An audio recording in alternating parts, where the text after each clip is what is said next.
Hey, pilot, welcome back to Ready for Pushback. It's me, Nick Fialka. It's a solo show, and today it's another show about crew resource management. It all started as a spark. Maybe it was the sound of jets racing across the sky, or the feeling of your heart racing as you watch a crop duster flying low and slow. Even then, you knew you were meant to fly. For pilots, it's more than just a job. It's a calling. The early mornings, the long hours, the relentless training, you didn't do it for the money. You did it for that moment.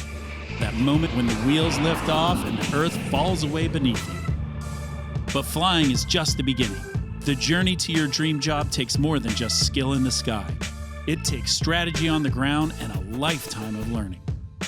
Most pilots don't understand what career opportunities are available in the world of aviation. Learn how to go from good to great, from flight school to regional to major, and from hopeful to hired.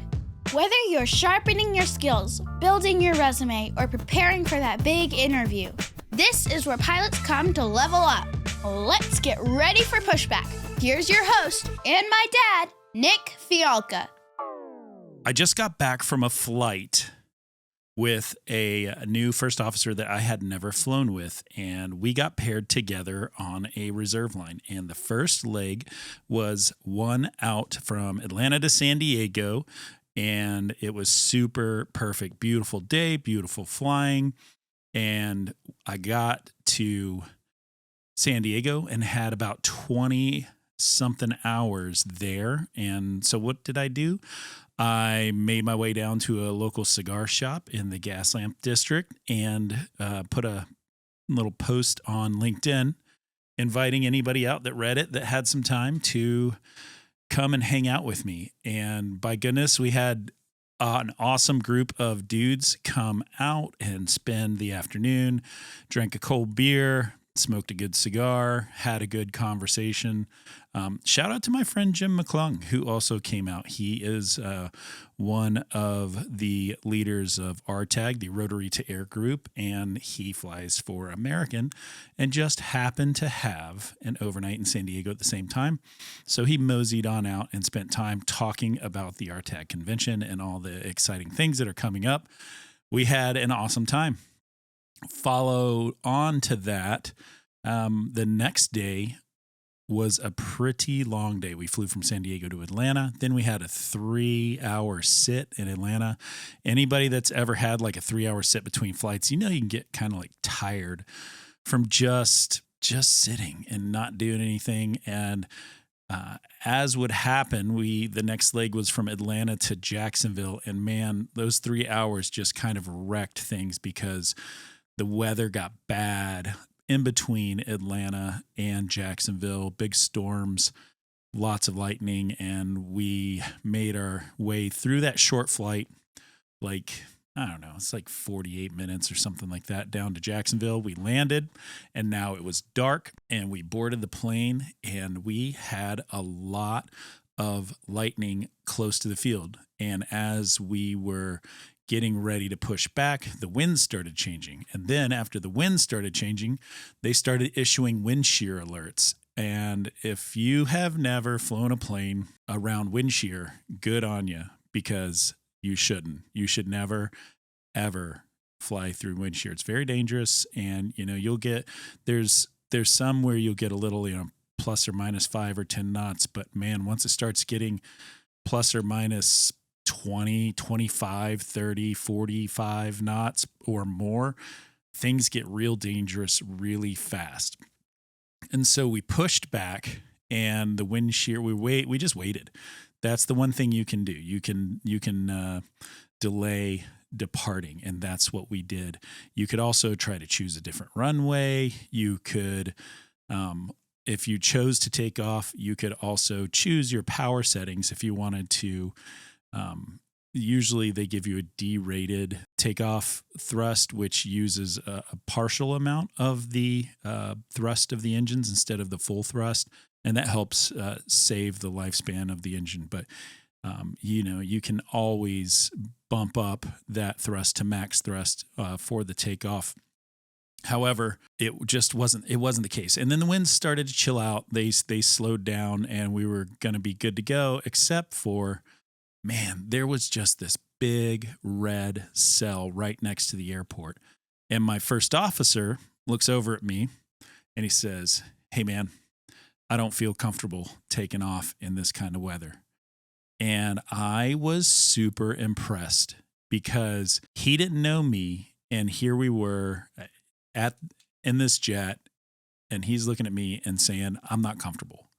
And as a captain, man, I heard that. I heard those words and I knew I agreed immediately, and that we both need to be confident in our abilities and confident in the aircraft's ability to fly.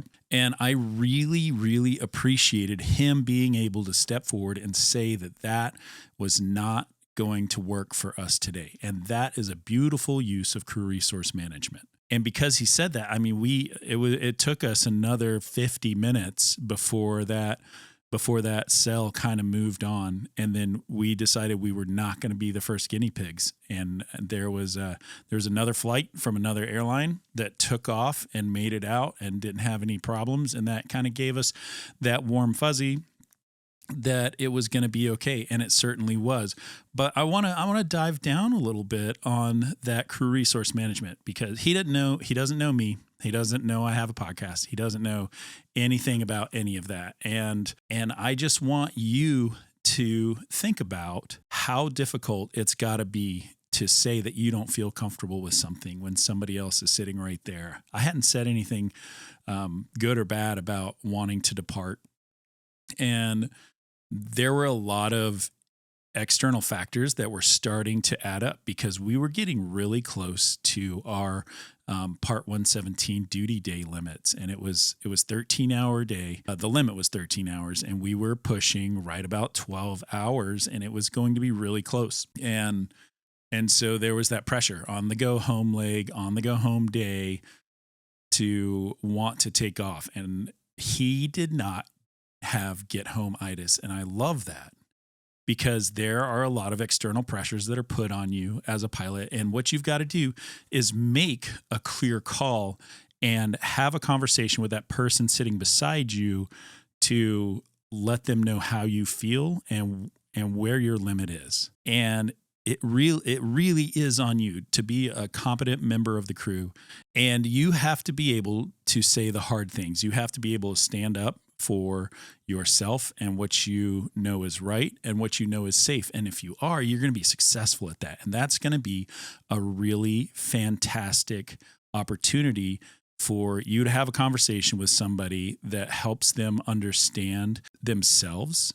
It's also going to help them understand you. And what that will do is make you a better crew together, because then you both have an expectation of where your limits are and what you're willing to do and what you're not willing to do. So I implore you to be like my FO and be smart about how you voice yourself and have confidence. You don't need to get argumentative, but you do need to find a way with grace and with empathy to convey yourself so that everybody's safe. And then what do? We had to make announcements to our passengers. They were not happy. They were going to Atlanta. Most people going to a hub airport are there to transfer and fly to some other location. So that certainly meant that they were going to miss flights, and there's external pressure there. But you might be in the pattern of your local airport.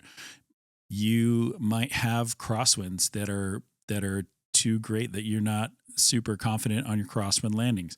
You need to know that. You need to have your own personal limits, and you need to say your personal limits.